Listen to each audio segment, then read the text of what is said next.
Now then, I'm gonna pull the bedstone off, pull the shaft out, so that I can get access to these two bearings to shave the Babbitt down, hone them out, trim the corners off.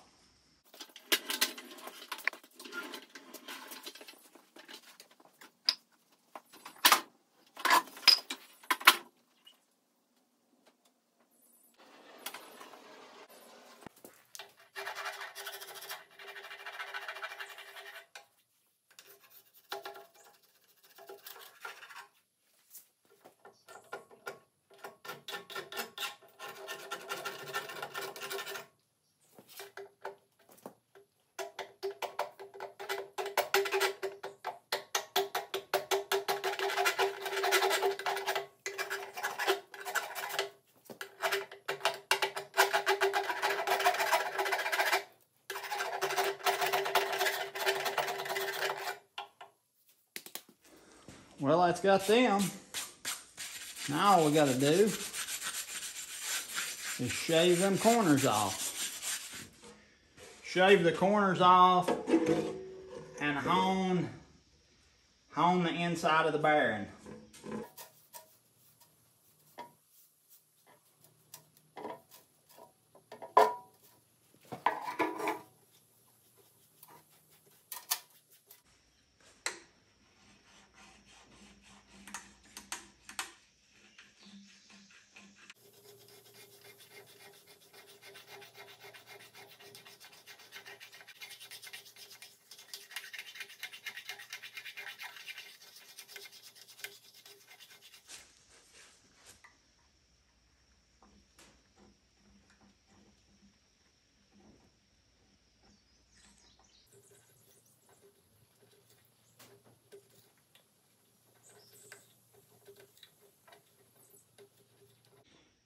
Now we got all the bearings trued up and ready to go.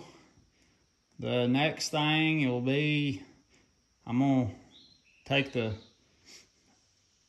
air hose and blow all the bearings out nice and clean, all the bolt holes, everything. Then I'm gonna put the shaft and the runner stone back in the mill. And when I do that, I'll put the centric and the dry pulley and all that back on the shaft as it goes in, because we shouldn't have to take it apart again after this. It should be good to go.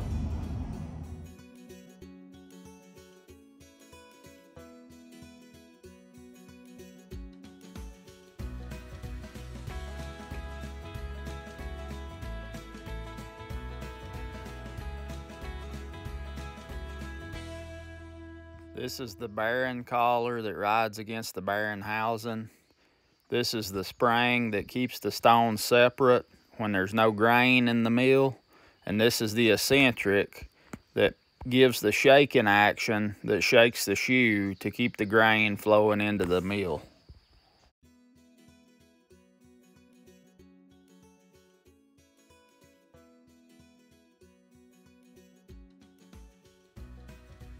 Here you can see the rectangle key in the bushing.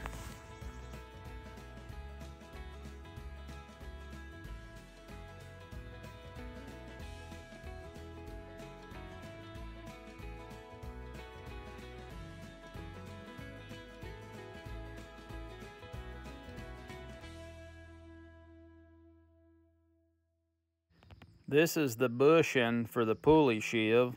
And the way it works, the bushing goes into the center of the pulley and it works like a wedge.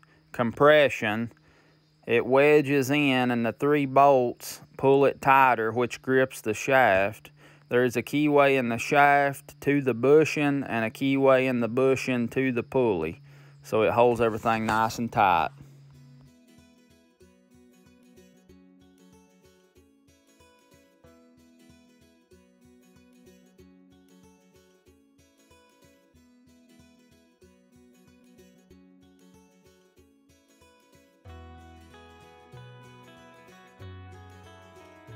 This is the key stock. It goes in the keyway in the shaft. There's also a keyway in the bushing. It goes up on this, and what it does, it locks everything together so that it can never slip. And as I said, there's another keyway in the bushing that goes in a keyway in the pulley sheave to lock everything together. These are spacers. This is the ball roller thrust bearing that goes against the end of the shaft. That's where all the pressure is. It allows it to turn freely. The bushing is held in place in the pulley sheave by 3 bolts, and it pulls the compression tight, as I said. And to remove the bushing, there's 3 holes that are threaded that go against the pulley to press the 2 apart.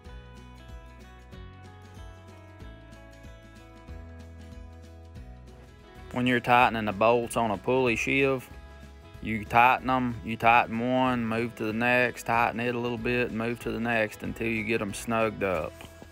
And the reason you do that is so that bushing slides into the pulley sheave evenly.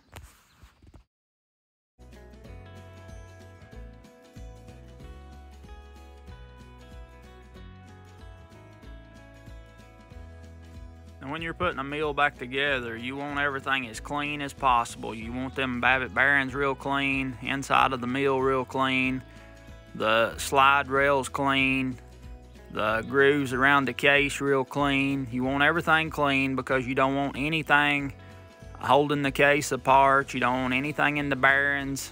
You want to keep everything as straight as possible when you're putting it back together.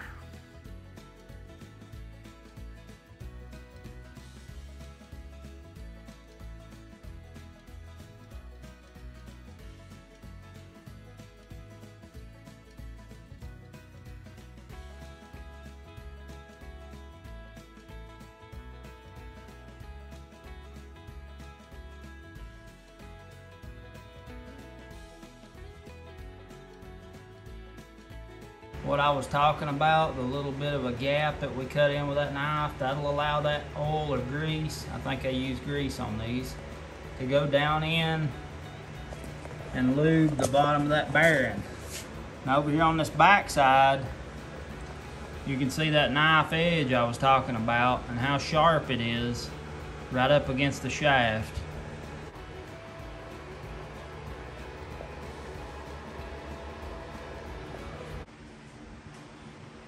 Now what we got to do to these bearing caps is, well, first clean them up because they're filthy. Strip some of this grease off. But what we got to do is take the Babbitt out of them just like we did the others. Take the Babbitt out of them and re-pour them.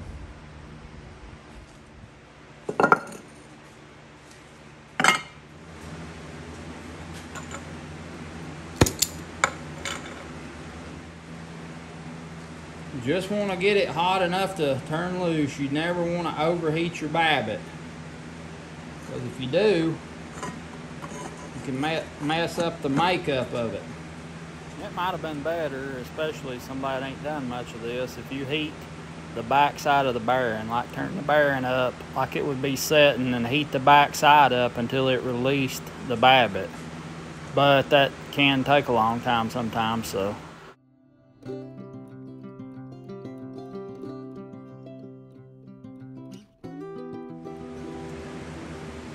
So that's got it nice and clean.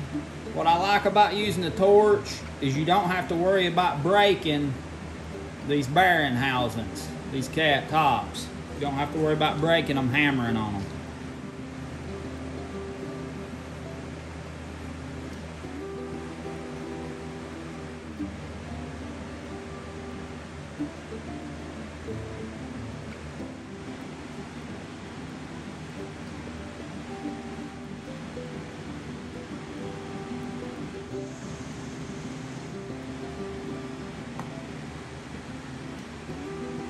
Clean as a pin.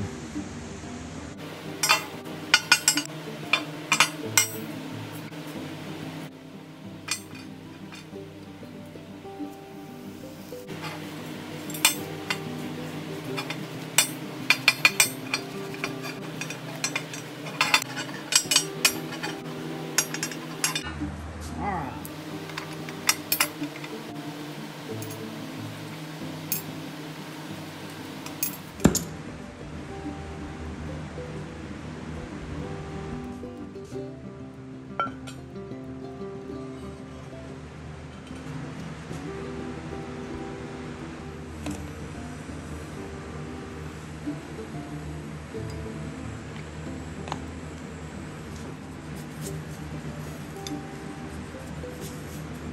That one's fluxed.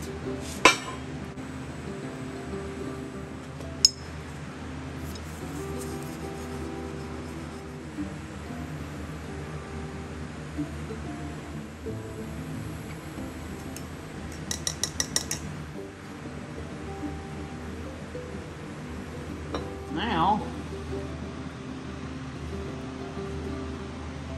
we're going to take our Babbitt right, our homemade Babbitt right, and we're going to dam up all the spots where the Babbitt can flow out.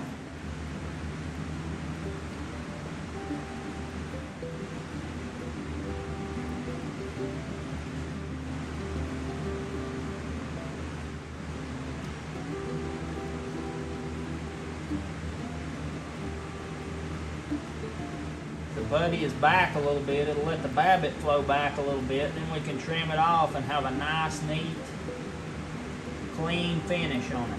A little spot back here inside the spacer, it's going to fill up with Babbitt, so I'll just go ahead and put putty in that so we don't make a big wad to have to clean up. Right there.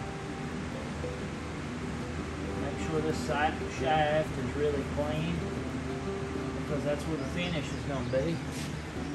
So we will set our fluxed bearing shell on exactly where we want it. But first, before we do that, this grease fitting on the underside, I want to take and fill that hole in with putty so that it don't get Babbitt up in our grease fitting.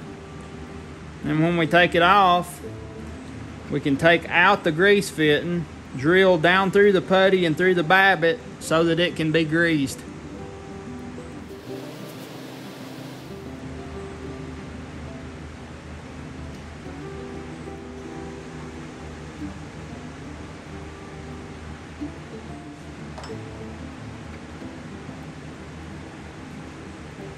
Everything down nice and tight. And now this gap right here has to be filled all the way around as well as down beside the spacers, because if there is a little gap of any size, that Babbitt will come out of there and it will not be as good of a day as it can be. So we're going to put that on there just like that, nice and tight.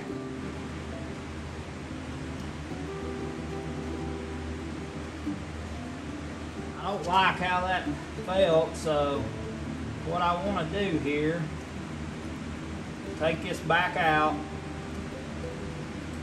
I could feel it going where somewhere it shouldn't have been going, you know what I'm saying?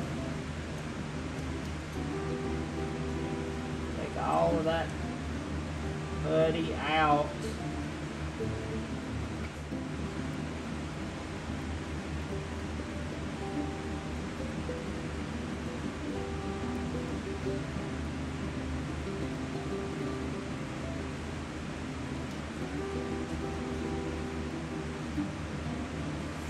Show you what I've done here. Alright, so you see that gap? The putty is back away from the...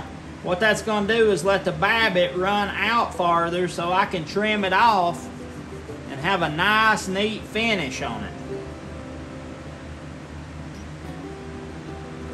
Nice, neat finish. I didn't know when I was a boy playing with Play-Doh that I was practicing for pouring Babbitt bearings.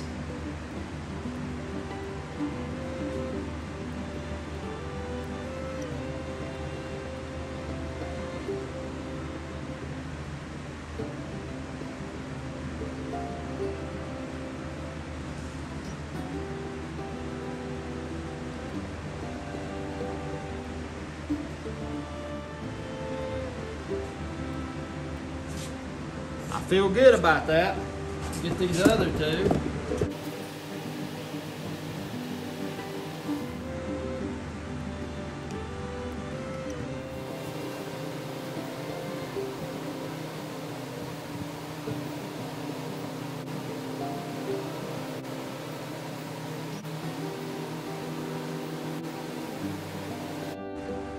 Just in case y'all ain't noticed, I'm bad to do things the 100-year-old way or older.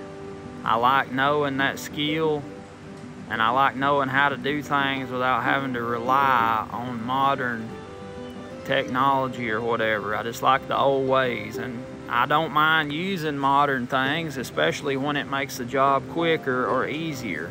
But I do want to know and share the old ways of doing things, and this is one example of that. How you know that a shaft is the right temperature for pouring Babbitt or any surface, if you put a drop of water on it and it does not evaporate like this, that means it's still too cool. It needs to be heated more.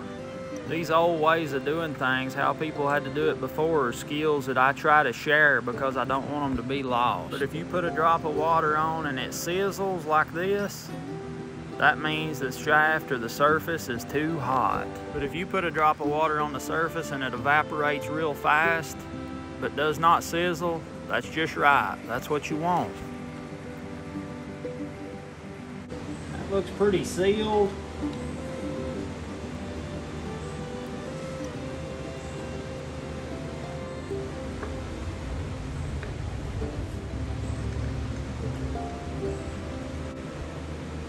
Make sure our shims are real tight up against the shaft so that we don't get an excess amount of Babbitt down beside the shaft and between the shims. Now I'm gonna go right down in here between the bearing and the case. Make sure that no Babbitt can escape right through there. If there's any little spot, that stuff will run out. It's just the nature of it. I'm going to seal right in between here, between the bearing and the bearing housing.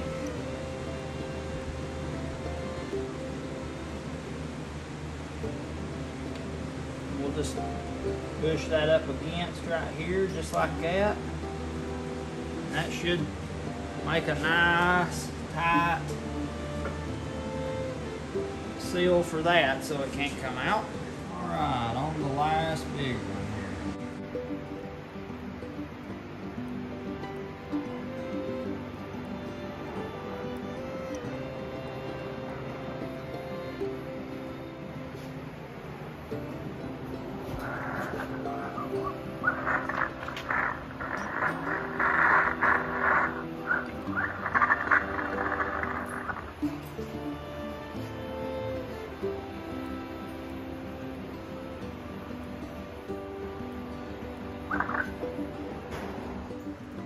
When you're melting your Babbitt, keep it stirred up, and not just stir around and around, but move the bottom up to the top. Stir from the bottom up to keep all the alloys mixed up real good. You don't want the heaviers to go to the bottom.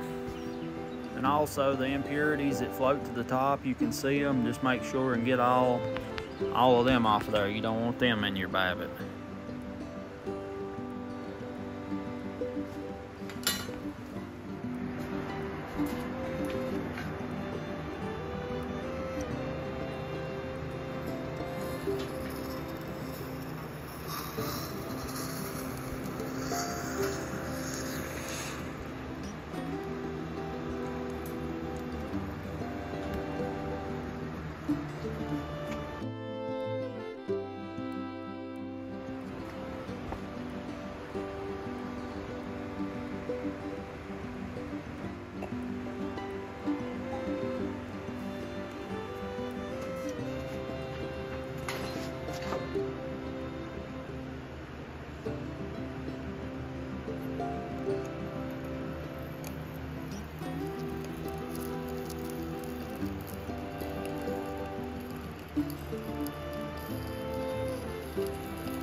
This middle bearing didn't turn out, so we're gonna have to re-pour it.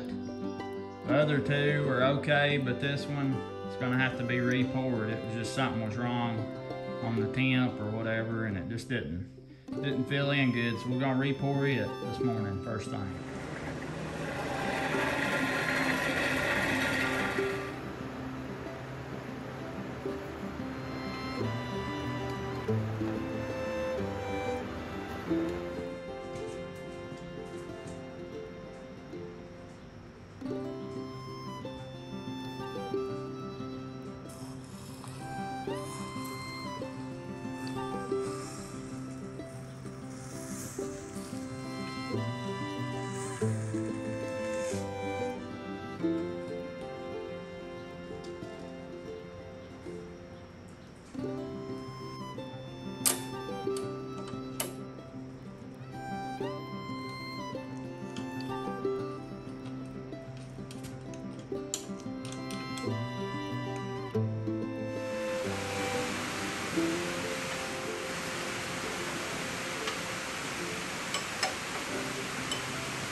Now here I'm cutting oil grooves in the bearing cap so that the oil or the grease has a place to go to get down onto the shaft.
Now the next thing we do after prepping the bearings and putting everything back together is set it up and let it run slow without any lubrication on the bearings And what this is going to do, it's going to seat the bearings to the shaft in a comfortable spot where they're going to be from now on as it wears.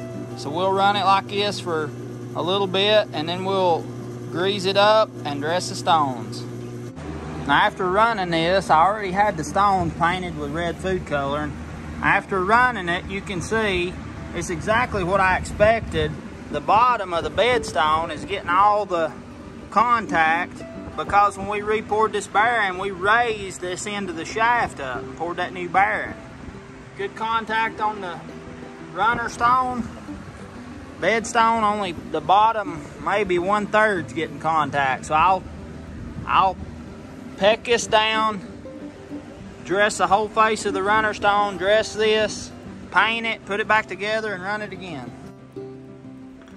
You notice more aggressive hammering because there's more stone that needs to be removed to true these stones up.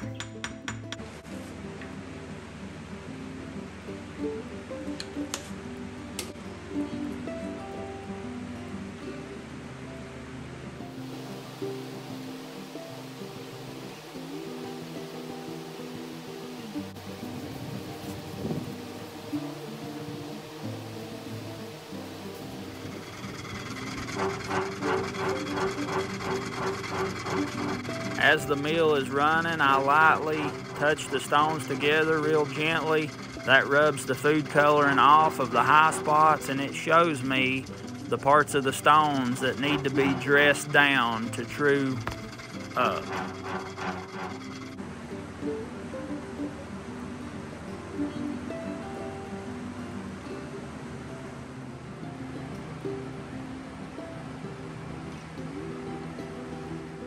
Here we're getting closer to be finished with the dressing. I probably took this thing apart 8 or 9 times and redressed to get it trued up. Here I've cleaned out the furrows. You can see how it brightened them up.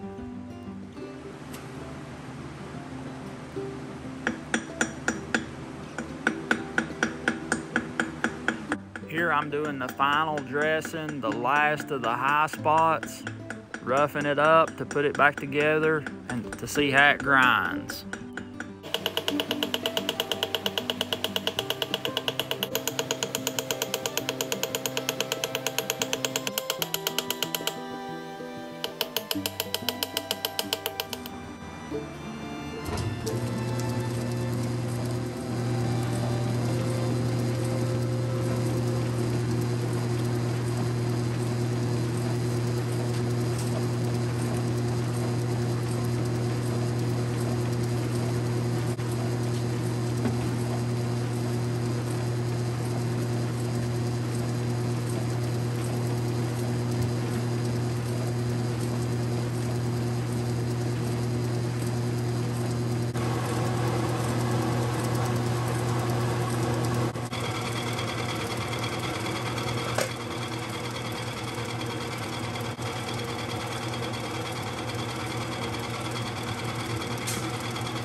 This is a very fine grind. This is what I want to see after I dress stones.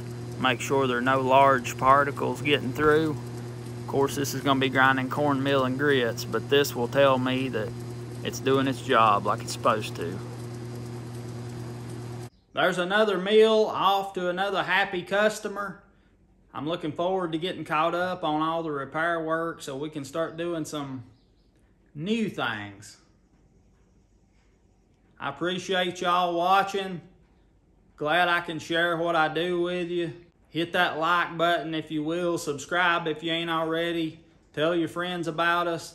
I've got plenty more work coming up, as well as we still got garden stuff coming in. Gonna be picking some beans later today. I'll share as much of that with you as I can. Appreciate you following along.